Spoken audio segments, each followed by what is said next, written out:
Nevada is one of the loneliest places in all of America. Nevada is a seriously empty state, the kind of place a tumbleweed might roll for a very long time before finding so much as a great lost horned sheep to cuddle up to.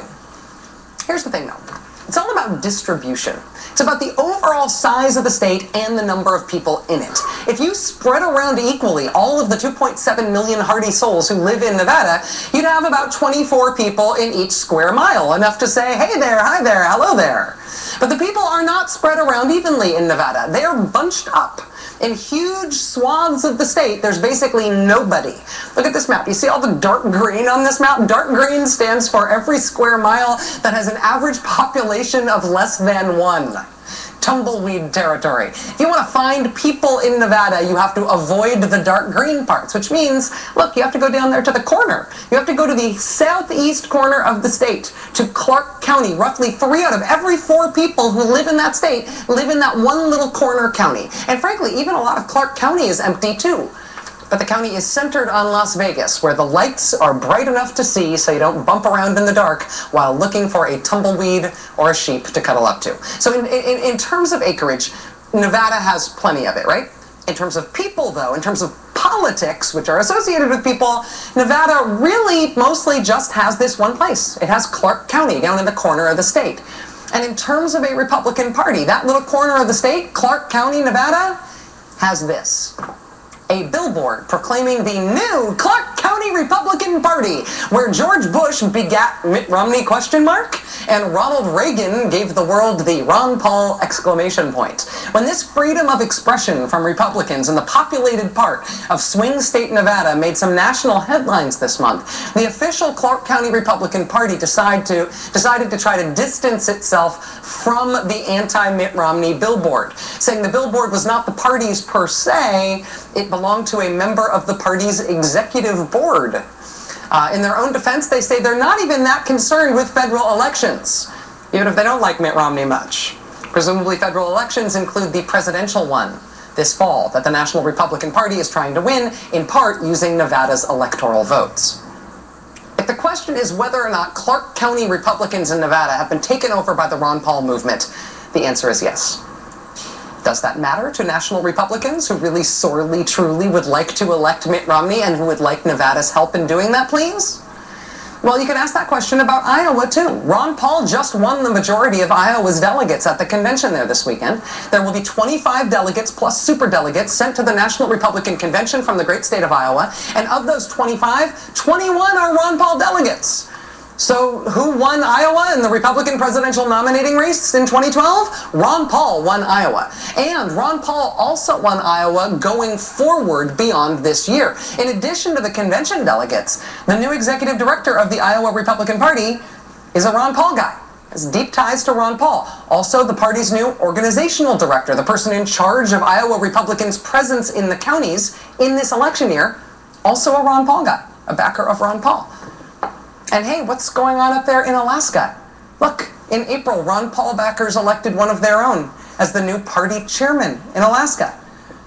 In May, following month, faced with a full-on Ron Paul revolution in the making up in Alaska, the outgoing chair of the party, who had been ousted by the Ron Paul guy, he urged Alaska Republicans to boycott the state Republican Party convention so they could deny Ron Paul folks a quorum, so they couldn't change the rules to replace the old line chairman right now before November, so the new Ron Paul Alaska Republican Party couldn't maybe take away Mitt Romney's delegates for Alaska and send Ron Paul delegates to the national convention instead. In an effort to avoid that scenario, the outgoing chairman in Alaska urged the state's Republicans to not show up at their own convention, to go fishing instead. Literally, he told them to go fishing instead. I would encourage all of you to make that day useful, because I understand that many people across the state are not planning to be there. I would encourage you to work on things that are family related or go fishing. Thank you very much. Avoid the state convention, go fishing. That's what the Alaska Republican chairman told the Alaska Republican Party, and it worked. This month, Alaska Republicans largely stayed away from their convention, so the Ron Paul revolution never got the quorum they needed, and in this presidential election year, the new Ron Paul-dominated Alaska Republican Party can't take over early. They couldn't hold this convention they had planned on holding. The Ron Paul crowd went away mad in Alaska, some of them saying they had spent hundreds of dollars traveling to that event. Beyond Clark County, Nevada, and Iowa and Alaska, it should also be noted that Ron Paul won a majority of the delegates for the whole state in the state of Nevada, and in the state of Iowa, and in the state of Maine, and in the state of Minnesota, and maybe in Louisiana. We don't have a final result yet for Louisiana. So even as Mitt Romney seeks to consolidate the Republican Party faithful, right, and steam toward the November election, the Ron Paul movement has been seizing the Republican Party apparatus at the state level.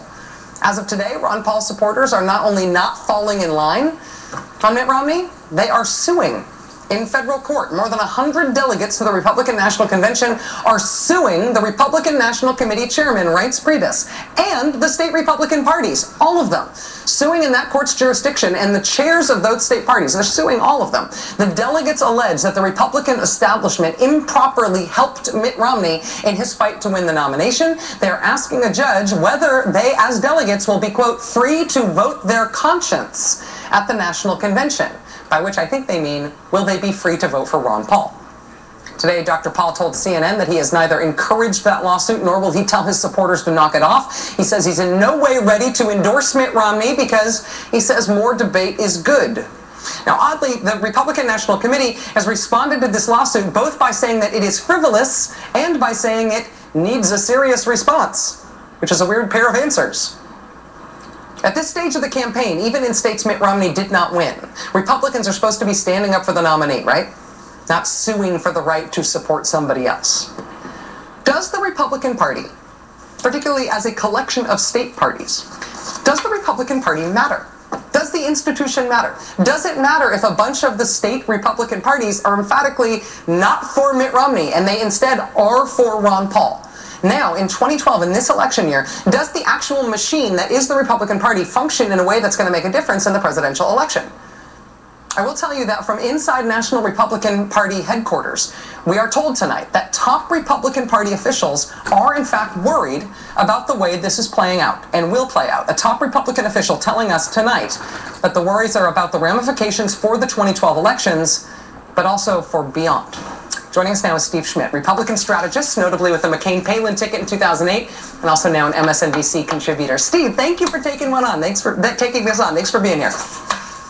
You bet. Good to see you, Rachel. So, does the party itself matter for an election in terms of having strong state parties to turn out the vote and fundraise for the nominee and deal with publicity and structure and stuff? Do the parties matter at the state level, or do you just get around that now with outside groups?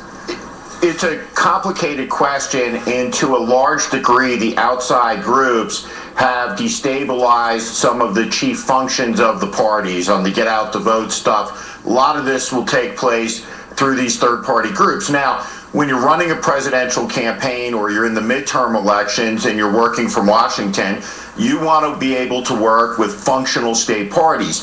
The fact that there are dysfunctional and uncooperative state parties is nothing new to the people who run both parties. And so this is an issue that, you know, the Romney campaign and the Republican National Committee will have to work around, you know, but of course, the party has rules, and those rules are designed as you move into the national convention to make it very, very difficult for insurgent state parties to go in there and to cause a lot of mischief and to disrupt the flow of the convention. So at the end of the day, it's probably not a big deal, but it's a hassle to have to deal with. If you were an insurgent in the Republican Party, if you had a sort of long-term ideological view the way that I think the Ron Paul folks do, I don't mean that in a critical way, I just think that's the way they're oriented.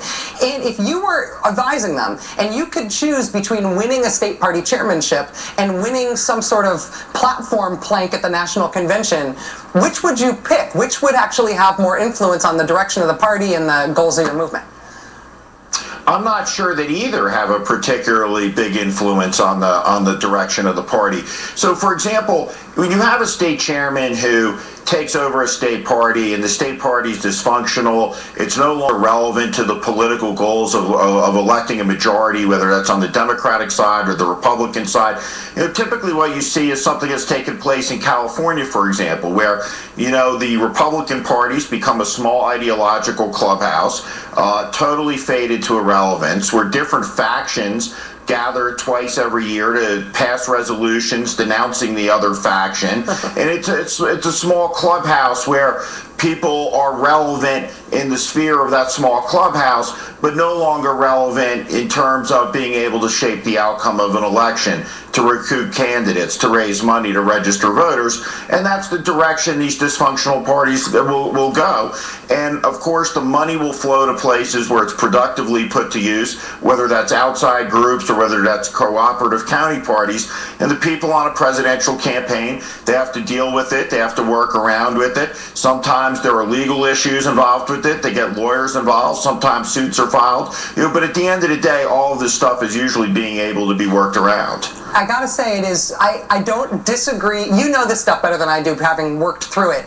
But I gotta say, it's gotta be humbling to sort of political pros to hear, like, yeah, actually the party doesn't matter at all. The party matters if it's going to work well and you want to use it as a place to work from. But if you don't function at all, other people will get the work done. It's got to be kind of a humbling thing for the pros in this field.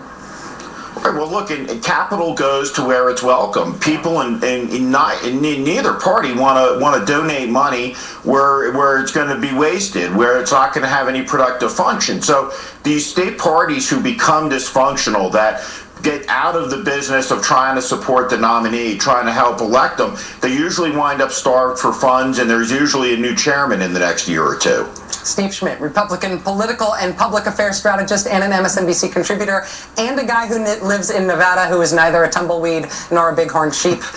Steve, thank you very much, man. I appreciate it. Good to see you, Rachel. All right.